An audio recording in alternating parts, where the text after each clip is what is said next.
Hello? Marriage Mondays. Here we are, Marriage Mondays. We are tired. Well, we can't start out that way because it goes against everything that I teach. Okay. Is when you tell someone how tired you are, then you shouldn't be there. So Okay. Never mind. We're not tired. I'm in agreement. let's say we deserve to be tired. If that's it, we got up Yeah. at 3:30 Michigan time. Yeah. And Which would have been midnight here. well, 12:30. Yeah. So and we to drive to the airport.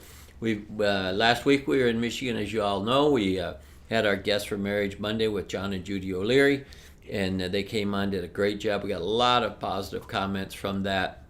It was a real fun time, and I think more and more for our Marriage Mondays, it's getting to be humorous Monday, Marriage Monday. So maybe we just need to laugh. maybe that's what. That would make a good marriage, is to have a happy marriage. It is actually. One of the things, saying John and Judy, one of the things that we love about them, hanging with them, is how much they laugh. Yeah, well, I mean, most of the people that we hang around with laugh, but they have That's fun, true. and we like to have fun. So That's true. And that's what marriage is supposed to be. Is it's just supposed to be have a fun marriage, not a miserable marriage. That's true. Absolutely. We have quite a few people joining us. DJ was with us just last night in Grand Blanc, and the whole time we've been in Michigan, she said you both look great. Oh, well, you're very kind. Tish, Looks can be deceiving. amen. That's true. Tish Junker is joining us, and River of Life. That would be, of course, Sherry and Pastor Franklin. Hey, guys, how are you? We miss you. We love you too. And Becky Mead is joining us, who is from Hazlitt there. And then Colby, of course. Remember, hey, Colby. If you're in the Burbank area, when we get to have services, don't forget to go to River of Life. That's right. That's right. River of Life Christian Center. I was trying to get the rest of it out. Got tongue-tied there. They're on Magnolia Boulevard in Burbank. So, 6 steps to successful communication, especially for marriages. How about this? Ask questions. Oh, there you go. Yeah, it's one thing if you say, well, you didn't tell me about that. Well, you didn't ask. That's true. So, I And mean, especially men, sometimes they don't want to just volunteer information. And I even, when we first married, and some people would say this is a setup and a bad one, but we even ask one another in a safe environment on a regular basis, are there things I can improve upon that'll make your life better? And we found that to be very helpful because some of the things that he said, I would have never thought of. It never would have even crossed my mind, and yet it was something I could do so simple, like be spontaneous. Let's run to the movies, and that kind of thing just never crossed my mind that'd make your life better. well, yeah, asking questions. So that means that really is just communicating, asking questions, and in that, asking questions about someone else, like how's your day, how you doing, how you feeling. That's true. What things of that nature. Of course, if you ask you what are you thinking, and a man says nothing, Guess what? he He's means thinking nothing. Don't go like, well, you can't be thinking nothing. That's the Men can think nothing. And- I mean, after 35 years, I have figured that out.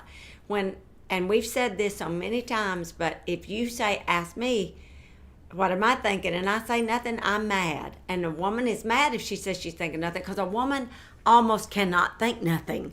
It's almost impossible for us, but men actually can veg out. And what is it that Deborah and Jim Cobrave always said? Men are like waffles. They have those sections that's nothing. Nothing are in those sections. And women are like spaghetti. We're all mixed up. I didn't know they were the ones that said that. Look at a person when you're speaking, that you're speaking to, when you're speaking to them. And that's really a big thing. And it's become a point of contention in our family, or with Cheryl and me, because of that telephone that she's looking at, and she might be texting or facing or whatever else. I'm communicating to her. I'll just stop talking if you don't look at me. He will. And that's very important. And it seems to be more and more, not just even in marriage, but in society, but it does tend to bleed over. And so there's a time when you got to put that phone down. Especially when your husband wants to talk to you. Because how many women long for their husband to talk to them, and then when he does, we're busy doing something else. And guys, you can't fault them for doing that. They learned it from you with the remote control. Or the newspaper. I mean, Well, when we first married, it yeah. was, you wanted to veg out and be alone. So basically, you'd sit in the room with the newspaper or a magazine or whatever periodical that you were reading, and so I felt isolated. And this is the very same type of thing. Yeah, mine was the TV. It wasn't the newspaper because we didn't get the newspaper. We didn't want to read what the news was. Here's one. Do not interrupt. Boy, that is just a pet peeve of mine. It is. Now, it's difficult for us. Because of what we do. Because when we minister together and we complete each other's sentences. So it's shifting gears when we're not on the platform and when we're communicating with one another that we don't. But it also is kind of exasperated as we've gotten older that we don't hear real well in large settings and things of that nature. Not that our hearing's going bad. Our youth is renewed. No, our hearing is wonderful. Our youth is renewed. But those are interesting. Don't change the subject. Boy, that is something. My wife can be talking about something, and then all of a sudden her mind shifts, and she's... Well, I'm done with that. But she's in the middle of something else, and she thinks she started it, and she didn't. She starts in the middle of something going, I'm lost. I'm not just a multitasker. I'm a multi-brainer. I can have 4 or 5 different things going on. And I know that's what the society would call a little ADD. And if we're at a table with like 4 couples, I hear every conversation. It's hard because I hear what they're talking about. I hear what I'm trying to focus on this conversation. I hear what they're talking about. She gets upset with me because I'll say, I didn't hear them say that. Weren't you listening? Well, no, I wasn't listening to that conversation. I was listening to the conversation in front of me. I heard every conversation. And so you're like, you should have heard that. I'm like, I'm zoning in here, and I don't want to miss what I got here. It's true, and I do. I move very fast. But I go to the next thing. But that's a girl thing too, I think, because you can multitask and do that. Mm-hmm. But I'm more. Maybe not, but I'm just more focused like that. And so changing the subject, and don't get frustrated when the other person. When you've changed the subject, goes, where'd that come from?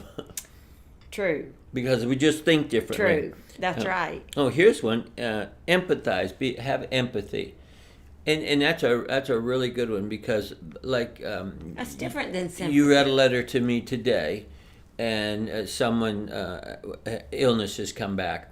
And you really felt bad. It tugged on your heart. I hurt for her because I have been there. Right, and that's empathy. You feel their pain. Right, and that's the same way it should be. If you do that for other people, you should do that for your mate. That's true. And sometimes we get a little calloused to the one we live with all the time, and especially like. For instance, today I said my tooth hurts, and you're like, again? Because no, that wasn't me. That was our son. I know, but I'm just saying, when something is continual, sometimes you think it's better. Are you kidding me? It's back again, and it can be misconstrued when you're the one hurting.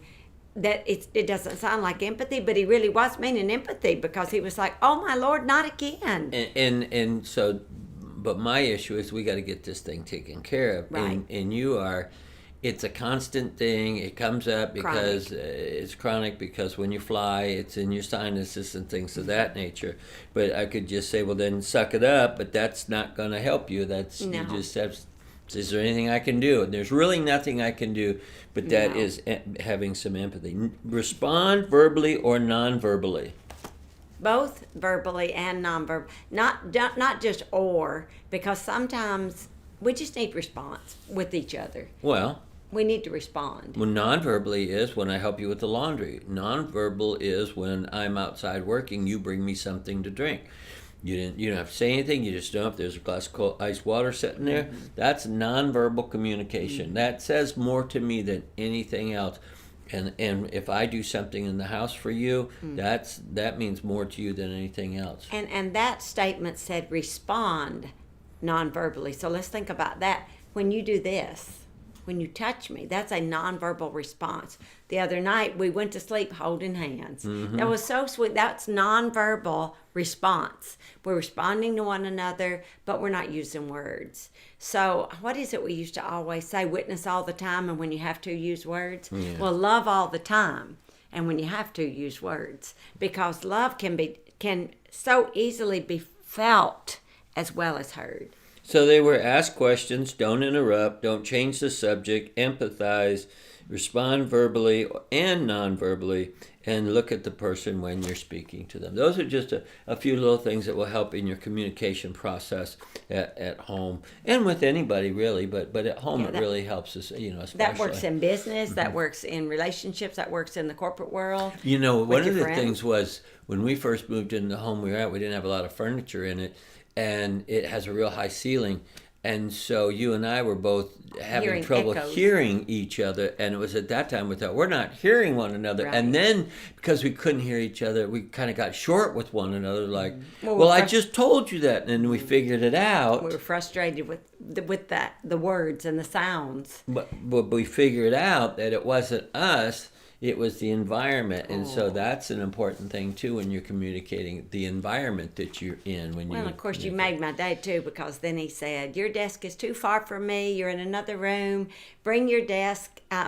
He actually got us a 2-sided desk. I want you right here in the office. And to tell you the honest truth, I didn't think he wanted me near him because he is very focused when he works, and I'm, flittering around.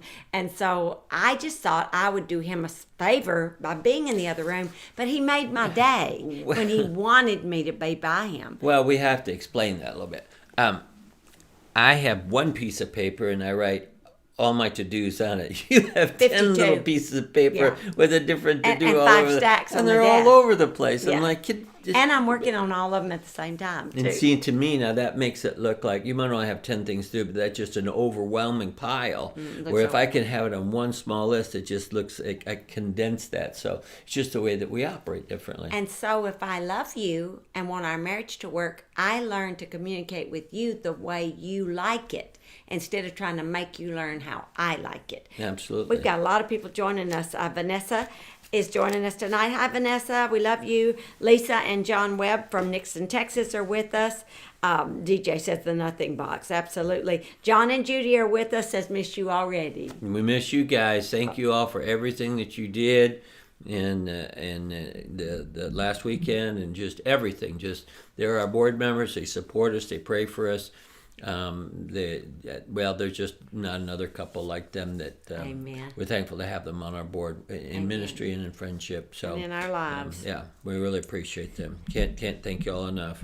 Jesse agrees with you here. He says, I try to listen with my eyes, laugh out loud. And I do also stop talking if she doesn't listen. But I said something, and I want to say this. We have so many wonderful people that support our ministry. Yeah. So many wonderful pastors that whenever somebody, like I'm thinking of Franklin and Sherry, they're tuning in, and Larry and Kathy in Texas, and that's just 40 Holly and years Dave of are the watching ministry. us right now. Holly and Dave up there in Haslett, Michigan. You just had a great time up in my Lord, we had the best time at Mackinac Island. Mackinac, and then we did a service at Gilead, and they brought the Gilead Healing Center in Lansing, and then they brought a group there, and then some came to Grand Blanc last night. Pastor Dave even ran the sound for us. Thank you, Dave. Yes, thank you so much for everything that you did. So, Linda and Sam are with us. Sonny is with us. She said dropping in to say hello.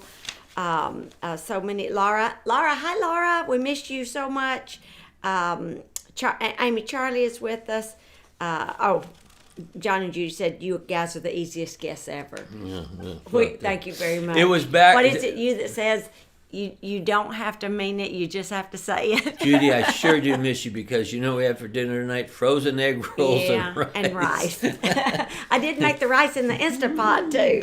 Yeah, and she made the frozen egg rolls too. Yeah, well actually I didn't. He even did that for me. We talked a little bit, last week we talked about finances, and the prior week we were talking about finances. We're going to talk a little bit more about that tonight. When I first did these notes, the amazing thing was that I was talking about debit cards and things of that nature, and how you should keep up with your receipts and things from debit cards. We're almost a cashless society now. So my notes, and it was like, write a check. I put my notes here, write a check. We don't do that anymore. Society has changed so much. Very few people still write checks. I mean, we still do, but very few people do. Yeah. I've never used my ATM card, ever. So people are like, how in the world? But, it's just a different way of living. But the whole world has changed as a whole. Well, I had written down here, and this is what I do have. I said, the largest expense you'll have is your home. The next one would be your automobile if you have a car payment. But now it's really getting to the point where, in some cases, your health insurance is larger than your car payment now. And then I put down next would Our case. next would be your food expense, and then in our situation we have our electric, then our gas, then water and cable and things of that. Those are your monthly staples. Those are your monthly hard costs that I call that. And so that's where you start, working with your budget is on those things, the hard costs, and trying to keep those in control. We put solar on our home a number of years ago, so our electric bill is probably our smallest bill to be Now. And we even had to reduce our cable bill, but wasn't allowed to watch on TV, but they were just getting astronomical. Now we have internet bills, cell phone bills that we didn't have years ago. Just 10 years ago, you didn't have those to the level they are now. And so one of the other things that I mentioned, and this is something that I think would be really good, especially at this time, out here, the cost of gasoline, I told you, make a list before you go out, and try and run your errands, in a, I don't want to say in a circle, but lay out in a pattern. And then I put something here, and we didn't get to it. Avoid spot shopping and stopping at those corner stores because you're paying 2 and 3 times more. And that led me into telling people that we really need to have your dry goods to stock up for at least a 3-month supply. People have asked before, Harry, how long should they, for instance, when COVID began, how should they have already been stocked up and ready? At all times, you keep us, and you say now that might even have to increase. Well, we just found out the other day that you can go, and there's a site that says, if you have an expiration date on food, what that really means, what the expiration date is, and it pertains to milk products, dairy products, canned foods, dry goods, and things. So that would be your kind of your litmus test. But we have always had, and I learned this from my parents, is that because they were Depression kids, they always had a root cellar. They always had something stowed away. My mom canned and froze all summer. We had a garden, and she still did this up until recently. And then she canned, and she also put things in the freezer. And one of the things is that this, I ran out of tomato paste, so I got to run down to the little store. I'm paying 3 times as much.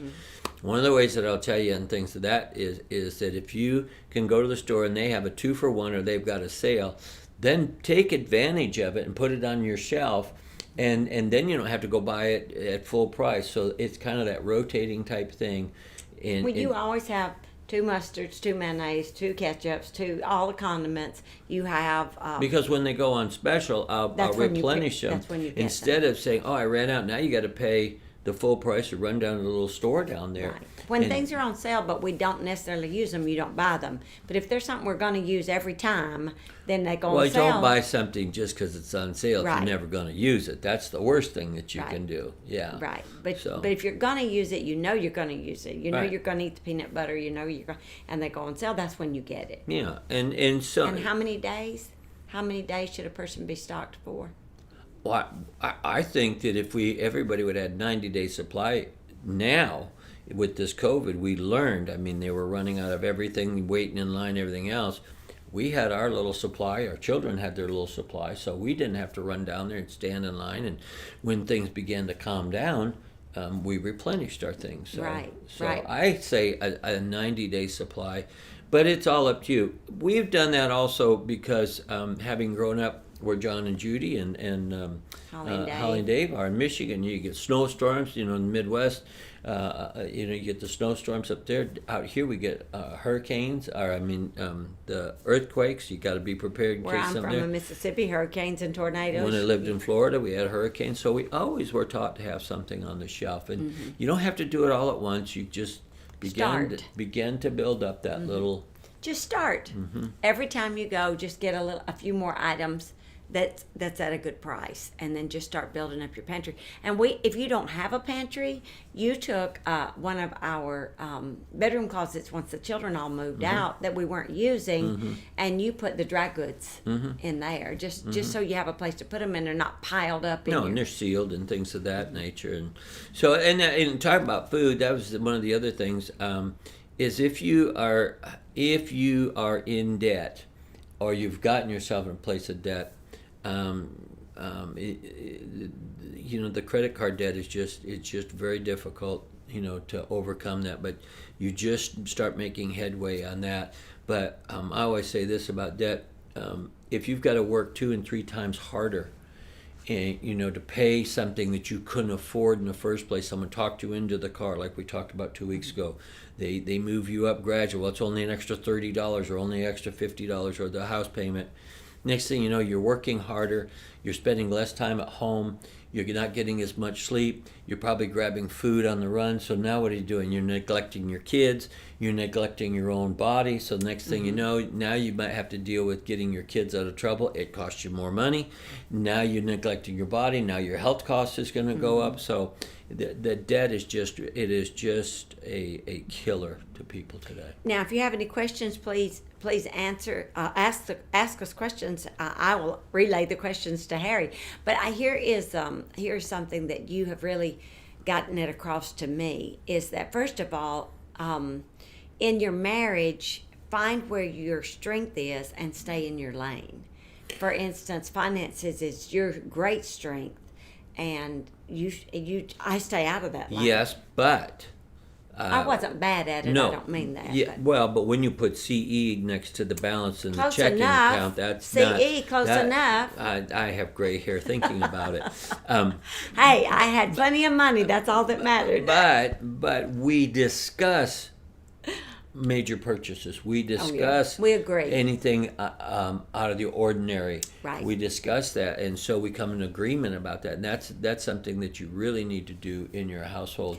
People ask us many times, well, what do we do if we don't agree? We're like, you don't do it. No. Until you can agree, Yeah. you don't do it. And it could be that God has something around the corner that you're not there yet, and not that he would allow you to be in disagreement, but he just won't let you get peace about it.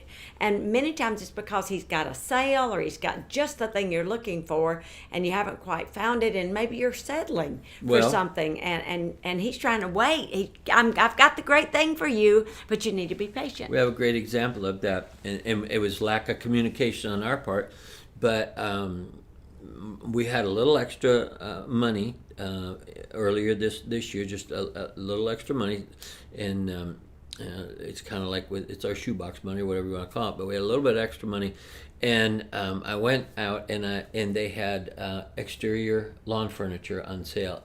It was 1/3 of the price, and I'm talking a great savings. And I didn't get it. And it was really nice. It was very nice. I didn't Just get it what because I've you been weren't with me. And I came home and I said to you, hey, they really had a really great... And what did you say? Oh, I've been believing God for that. I hadn't told him that because he's the kind of man, he loves to provide, he loves to give. And if I had said I was believing God for that, he would figure out a way to go get it. And I was believing God for it. I didn't want him to get it. I wanted God to provide it. So when he walked in and he said what it was, and he showed me, he had a little picture, I was like, I've been believing God for that. I want it. Go back and get it right now. And the reason we could get it is that we had saved that little bit extra money that we had ready for it. And so, I grabbed Harry. We got down the road, and there were a lot of people circling that like sharks. But we got it, and it was a blessing. And we didn't go in debt. And it was 1/3 of the cost. cost. It was 1/3. And so those are little things that you do need to communicate, because something like that does pop up every now and then. And it does. And so that was a blessing to you, and that was... And we don't usually make decisions very quickly.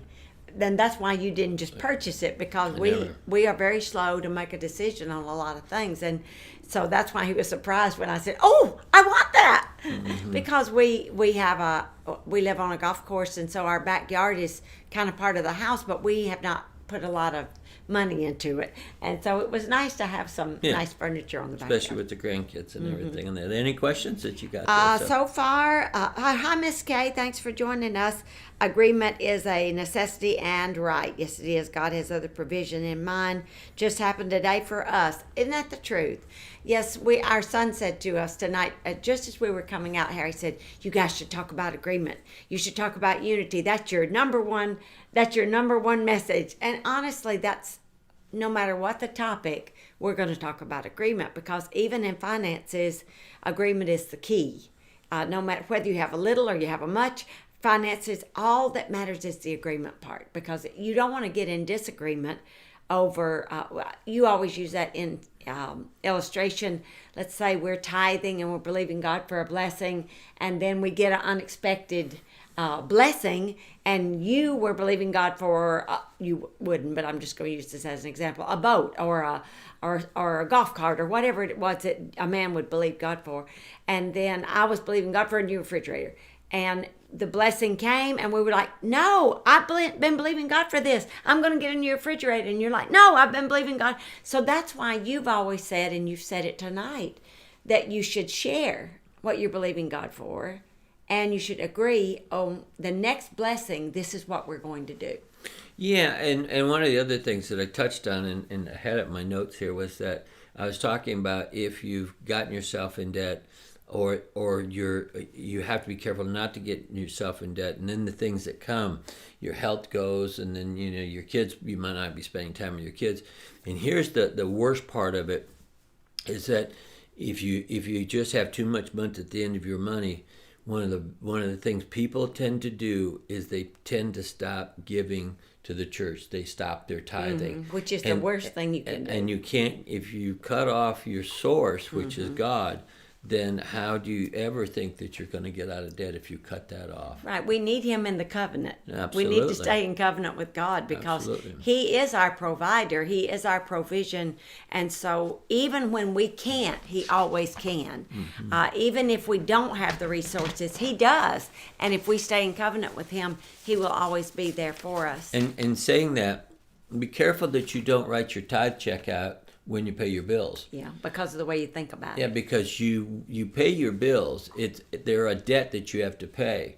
And so if you're paying your bills and then you write out your check, well, you think that's a debt that you owe. No, it's a seed that you sow. Right. So, and you don't want your debts to grow, but you want your seed to grow. So it is a mentality. It's a mentality that you have to adopt.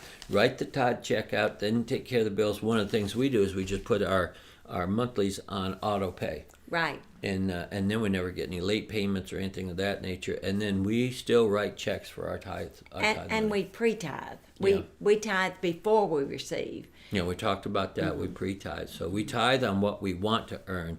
That's pre-tithing. And tithing is giving off of what you have earned. Right. But if you want increase, we pre-tithe. We just do it a little different than others, but because we've lived this life so long and we've seen the fruit of it and we've watched God multiply. And I was just thinking that a lot of people might not know. I don't know that I would have known this had we not gone through a lot of the things we've gone through, but a lot of people may not know if they get into medical situations, because those are things that people don't usually prepare for. You're not prepared for a crisis. You get cancer and you spend 10 days in ICU and you have a $100,000 medical bill you aren't expecting. A lot of people didn't know, and you taught me this, that the hospital will negotiate your medical bill. You don't get ahead of yourself on that one, because that happened to us. I don't know if that happens to everyone. Well, you taught it to me, so when my mom was sick, I was able to use it. Well, their billing systems are well, it's just different, but we were able to negotiate some things in our bills because of the insurance that we had. And so I don't want to say something that I don't know that was 20 years ago. Well, on the same hand, I think with anything, we should consider the fact that instead of getting desperate and getting all worked up, sometimes just communicating even with those people. Let me put it to you this way. The best way is this. Don't just sit there and think the bill's going to go away. Call them and try and work out a payment plan. That's what you did for your mom. Right. So that when you say negotiate, I wanted to clarify that. You don't just let it sit there and fester and fester and fester, and they might turn you over to collections. Call them and call them and try and work out a plan with them, and that's what you did for your mom. I did, and that's what we did. And when they gave us an opportunity to pay it all, if we could pay it all at one time, that's how they reduced it. So I just wanted to clarify that. And 'Cause generally, I'm very specific on things. I don't want to mislead people. the medical community is thrilled if you'll just work out something with Well, them. yeah. At least the ones Yeah. that we've worked Yeah. with. Yeah. They're just happy that you're willing to do monthly or whatever you're able to do. Just, I guess what I brought that up for this reason. So many times we stress over things that if we would just take a breath and talk, communicate, ask questions, call the people, talk to people around us. You just most can't people ignore it. No, you can't. Most people have already gone through what you're about to go through. Some people have already gone through it. And why reinvent the wheel? Sometimes Well, just talk. As we now are getting older, they say that in our lifetime that we'll spend around $200,000 in medical expenses from the time we retire until the Lord comes or we go home to be with the Lord. That's an awful big amount of money, and so Really that's is. yeah. I mean that's the next big hurdle for us. We have a question. But I plan to be healthy. Amen. We are living our lives to be healthy. The older we get, to be the most healthy. We're not gearing down to death. We are gearing up to live, Which is all the way to the an end. extremely good financial move. Yes, it If is. you can keep yourself healthy, then you're not going to have the medical bills. So that's a no-brainer in my book. It's So, true. Yeah. We do have some comments and a question. Ruth Thompson just said, "Good morning." Hi, Ruth. Ruth, you so blessed Harry when he had that word the other night and talked about it being in the future, and you were in the future because you're like in the morning right now. DJ said, my parents have been very successful negotiating with the medical things with their expenses. And then Miss Kay said, I've seen so many engage in our spending one another and end up in serious financial turmoil spending. Colby says, have you both ever disagreed on minor theological ideas in your marriage? I can't think of one, but I'm trying to, Colby. We discuss a lot of theological ideas because we love to talk about things. We just did, and I'm trying to think. Of course, we just did. We just had a discussion about something. We were preparing for one of our messages, and you looked at it this way, and I looked at it that way, and we looked at it two different ways. But what it did was it challenged us to look at it from a different perspective. It gave us the whole picture. So whether it's disagreeing or it's like, well, it's like some people say, it's a seed you sow or a debt you owe. You can go back and forth on that. Whatever it is, you're going to come to a common ground, and it's all about giving. Well, and that's a very good one. If it's a seed you sow or a debt you owe, and that's because of our. A lot of people say things like that, but the truth is, it's both. It's a seed you sow if you give it, and if you don't give it, it's a debt you owe. So if you give it, it's a seed you sow. Colby. We probably have. Yes, we probably I have. just thought of it. You and I have talked about this, and thinking about marriage, you and I have talked about it. Will we be married in heaven? Yes, we have. And of course, you just want to be, and I do too. I haven't worked this hard, on this long, marriage. on this earth, and when they say you're going to get the desires of your heart in heaven, when everything's going to be good and perfect, why do I get shortchanged when I get there? Well, I just want you to know then you need to stop saying that when you said till death do us part, you were setting a goal. Well, I thank you very much, but I didn't say that. You said that this time. So. I did not. So we did. We actually discuss that on a regular Yeah. basis because Harry said, and I think it comes down to this. The scripture says that we won't be married in heaven, or that's not what it In says. a legal term. It says we won't be given in marriage. By that, it's not like you're going to get married once you get there, but it doesn't say that you won't be married if you're married here. Why would I need a mansion if I'm going to live there all alone? Well, I get that one. I do. Here's what I think about it. If you become one on the earth, then you're going to be one in heaven, because the scripture says how you leave here is how you'll be. That's in Revelation 22:11. If you're, how you're known here is how you'll be known in heaven. And So that's the one that I like to use. If I'm known as we're known as husband and wife And here, one. then I'm going to be husband and wife in heaven. God would not rip us apart, No. because He calls So it that's the ripping the an flesh. answer for you, Colby. Is that we came at that from two different ways, and it took us a long time. Well, we've talked a lot about it. Yeah. Over the years, because we'll all be married to Jesus. I mean, the bride will be married to Jesus, the bridegroom. But it's not about marriage like we see. My wife says today. that we're not going to verbally talk. We're going to telepathically talk. I said you can do both because I've been there. And I'm sitting there going, if my wife doesn't verbally talk, it is heaven. It is heaven. But but here we go. I'm thinking a thought. Can you read it? I'm thinking it right now. Can you read my thought? Yeah. Sorry. We digress. I'm sorry. So yes, Colby, we've had those, yes. But we do, and then that really sparks a lot of research. And we start digging around and a lot of married couples talk to us about this. One believes in tithing and the other one doesn't.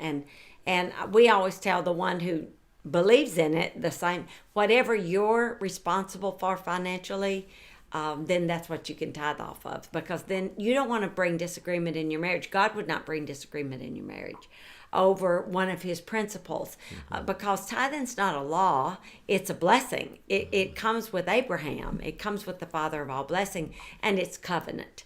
And so what we do is we're one. So even the scripture says in Ephesians, it's a great mystery, but two become, it's a progressive verb, become one. So if I feel led to tithe and you didn't, which that's not the case, but if we did, then what money I was in charge of or responsible for, I could tithe off of that. Now we're one, so he's actually tithing through me. Or if he was the one that tithed and I didn't want to, and he tithed, then I would get to tithe through him, because we're actually one in God's sight. He sees us as one, which is why we should work really hard to walk in agreement. Right? What you got? Well, Colby said, oh boy. You want to elaborate on that, oh boy? I would like to hear that. Sarah Kokenauer and Caleb are with us. We love y'all so much. Thanks for coming last night. Everybody's laughing. Does anybody have a question? Jesse said that's a question we've always wondered about, being married in heaven too. Yeah, I mean, I just think that he gives you the desires of your heart. That I look at that, and and I think, for as much as you and I have always believed that God gave his son so that he could have his children back home with him, have a family reunion, then why, when we get there, that we wouldn't have a family reunion with all of our family? So that would mean husband, wife, bride, groom, children, grandchildren. So I just feel that. Well, I have an answer for you. And you know what? I'll prove her wrong when I get there. Wait, I have an answer for you. If we weren't married in heaven, then how could it be heaven? Oh, I'm getting a cavity. Is that not the answer you wanted? Well, yeah. How could it be heaven if we weren't married in There are days. There are days. There are days. Oh, you can tell we are a little punchy today. There are days. Oh, Kobe said I was just laughing at the telepathic thing. Yeah. You would be fortunate to have me in heaven. I mean, this morning I got up, I warmed the car up for you, and you just come right out and get in the warm car. I dropped you off the airport. I had to take the rental car back, ride the cold bus back. You should be hoping I'm going to be your husband in heaven. Not only am I fortunate in heaven, I'm fortunate on the earth. And I have decided after last week I'm going to do what Judy does, and I already started it. Father, I thank you for my husband. I haven't had a no comment yet night, but that I'm thanking God every night for my husband, because I thought that was such an insight from Judy last week, that she leans over and tells the Lord every night, thank you, Lord, for my husband. I'm grateful, and I'm thankful for my husband. That keeps you in the right heart place. But tell the rest of the story for those that didn't tune in. Oh, well, did you all tune in last week and hear, because Judy and John didn't have the best of a day that day, and she leaned over and she put her hand and she said, Father, no comment. I haven't had a no comment. I have not had a no comment. I am thankful every day for you, but that's a heart thing. So I next keep my week, heart thankful. next week we might talk Stay about. in the tall grass, John said. Yeah, I'm trying to stay in that tall grass. Next week we might talk about walking in agreement when having to make difficult decisions. Life Not just decisions. life decisions, not just financial decisions.